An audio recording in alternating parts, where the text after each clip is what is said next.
Olá, família! Sejam bem-vindos ao nosso canal. Hoje, vamos embarcar numa jornada profunda e reveladora. Vamos conversar sobre um tema que intriga e fascina a humanidade há séculos.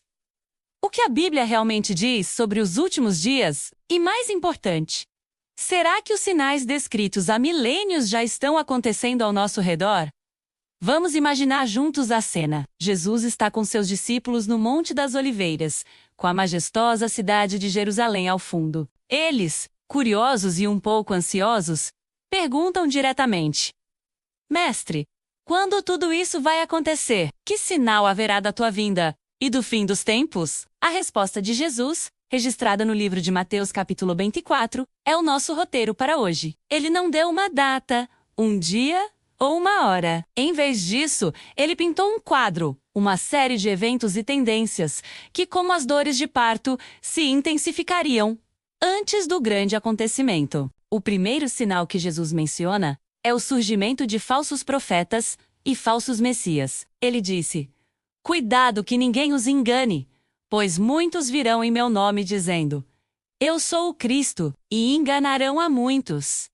Pensemos um pouco sobre isso. Ao longo da história, e especialmente em nossa era da informação, quantas vozes surgiram, clamando ter a verdade absoluta, atraindo seguidores com promessas de salvação ou iluminação instantânea? Líderes de cultos, gurus com respostas fáceis para problemas complexos. A internet potencializou isso de uma forma inimaginável. Hoje, qualquer um pode criar uma plataforma e alcançar milhões, misturando verdades com enganos. A advertência de Jesus é para termos discernimento, para não sermos levados por qualquer vento de doutrina. Em seguida, Jesus fala de guerras e rumores de guerras. Ele nos tranquiliza dizendo: Vocês ouvirão falar de guerras e rumores de guerras, mas não tenham medo. É necessário que tais coisas aconteçam, mas ainda não é o fim. Olhem para o nosso mundo hoje, ligue o noticiário,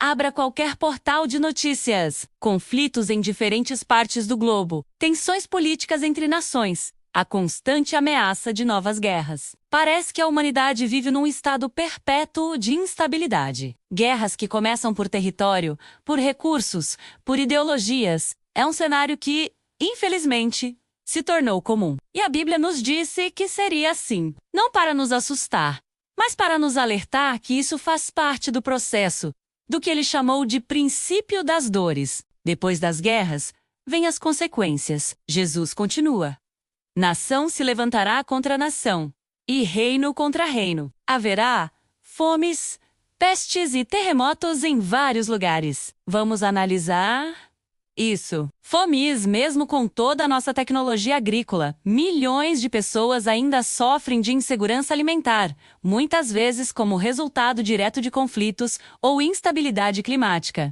Pestes, essa palavra nos soa muito familiar, não é mesmo? Nos últimos anos, vivemos na pele que uma pandemia global pode fazer, parando o mundo, mudando nossa forma de viver e nos lembrando da nossa fragilidade. E terremotos? A atividade sísmica é uma constante, mas parece que ouvimos com mais frequência sobre grandes tremores, devastando cidades e causando grandes perdas. A ciência explica as placas tectônicas, claro, mas a profecia aponta para a ocorrência desses eventos como sinais visíveis, que abalam não só a Terra, mas também a nossa sensação de segurança. Mas os sinais não são apenas externos. No mundo, eles também são internos, no coração das pessoas. O apóstolo Paulo, escrevendo a Timóteo, nos dá um retrato assustadoramente preciso da sociedade nos últimos dias. Em 2 Timóteo 3, ele diz: Saiba disto. Nos últimos dias, sobrevirão tempos terríveis. Os homens serão egoístas, avarentos, presunçosos, arrogantes, blasfemos, desobedientes aos pais, ingratos, ímpios, sem amor pela família, irreconciliáveis, caluniadores, sem domínio próprio, cruéis, inimigos do bem, traidores, precipitados, soberbos, mais amigos dos prazeres do que amigos de Deus. Vamos parar e refletir sobre essa lista. Egoísmo, amor ao dinheiro, Arrogância. Parece uma descrição da cultura do eu primeiro que vemos em tantos lugares. A desobediência e a falta de respeito pelos mais velhos, a quebra dos laços familiares, a busca incessante por prazer a qualquer custo, a polarização, a incapacidade de dialogar, a cultura do cancelamento, a calúnia se espalhando como fogo nas redes sociais. É como se Paulo estivesse olhando para a nossa sociedade e descrevendo o que via. Essa decadência moral e espiritual é, talvez, um dos sinais mais claros e preocupantes. Outro sinal crucial mencionado tanto por Jesus quanto por Paulo é a perseguição aos que creem. Jesus disse: "Então eles os entregarão para serem perseguidos e condenados à morte.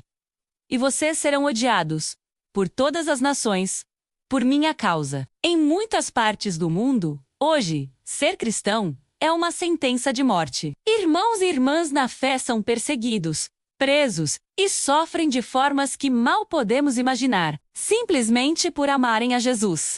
Mas mesmo em nações onde há liberdade religiosa, vemos uma crescente hostilidade. A fé é ridicularizada. Os valores cristãos são vistos como antiquados ou intolerantes. Há uma pressão cultural para nos conformarmos, para diluirmos nossa fé e ficarmos em silêncio. Esse ódio por causa do nome dele está se tornando cada vez mais palpável. E em meio a todo esse caos, em meio à escuridão crescente, Jesus nos dá o sinal mais importante de todos, um sinal de esperança, uma missão. Ele declara em Mateus 2, 4 e 14: "E este evangelho do reino será pregado em todo o mundo, como testemunho a todas as nações.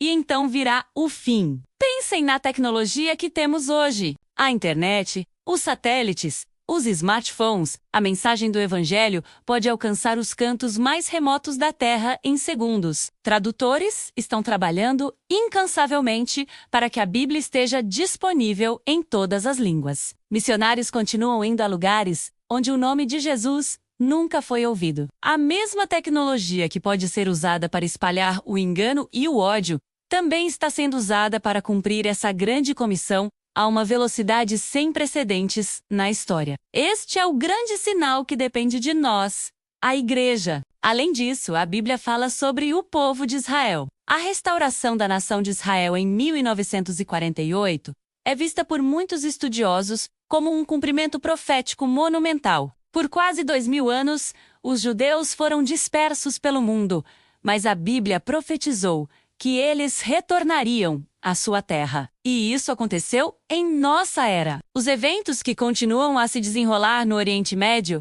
com Jerusalém no centro, mantêm o mundo em alerta e são um foco constante das profecias bíblicas sobre o fim dos tempos. Então, diante de tudo isso, como devemos reagir? Com medo? Com pânico? De forma alguma! A intenção de Jesus ao nos dar esses sinais não era nos assustar, mas nos preparar. Ele termina seu discurso com uma palavra poderosa: vigiai. Vigiar não é sentar e esperar passivamente. Vigiar é estar atento, é viver de forma consciente, com os olhos abertos para o que acontece no mundo e, ao mesmo tempo, com os olhos fixos na promessa da sua volta. É viver em santidade, em amor, compartilhando a esperança que temos. É como o vigia na muralha de uma cidade antiga. Ele não fica apavorado com a aproximação do inimigo. Ele alerta a cidade, ele se prepara, ele cumpre seu dever. Nossa função é essa: ver os sinais não como um motivo para desespero, mas como um chamado para despertar. Um chamado para fortalecer nossa fé, para amar mais intensamente nossos irmãos e nosso próximo, e para compartilhar a boa nova da salvação com urgência e paixão. A Bíblia nos garante que, embora os tempos fiquem difíceis, a luz brilhará mais forte na escuridão. A promessa final não é de destruição, mas de restauração. A promessa é a volta de Cristo, não para julgar e condenar o seu povo, mas para resgatá-lo, para enxugar toda lágrima, para acabar com a dor, o sofrimento e a morte, e para estabelecer seu reino eterno de paz e justiça. Portanto, quando você vir esses sinais, não desanime. Levante a cabeça, pois a sua redenção se aproxima. Essa é a nossa esperança, a nossa alegria e a nossa motivação para viver cada dia para a glória de Deus. Obrigado por me acompanhar nesta reflexão profunda. Se este vídeo tocou seu coração e abriu seus olhos, compartilhe com alguém que precisa ouvir essa mensagem de alerta e esperança. Deixe seu comentário sobre quais sinais você mais percebe no mundo hoje. Vamos continuar essa conversa. E se você ainda não é inscrito, junte-se à nossa família para mais conteúdos que edificam a nossa fé.